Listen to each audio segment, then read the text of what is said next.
এই ইস্যুগুলো সাধারণত এইভাবে জাতীয় সংসদে আলোচনা কখনো আগে হয়নি মাননীয় স্পিকার। আমার অন্তত সংসদীয় রাজনীতি ইতিহাস আমি দেখেছি বিগত দিনে কোনো সেশনে একটা বা দুইটার বেশি মুলতবি প্রস্তাব আলোচনা হয়নি।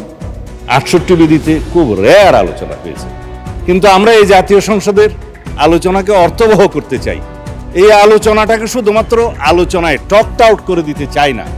এখান থেকে যদি কোনো সলিউশন বেরিয়ে আসে সেটা আমরা গ্রহণ করব এবং মন্ত্রণালয়ে সেটা আমরা এক্সিকিউট করব।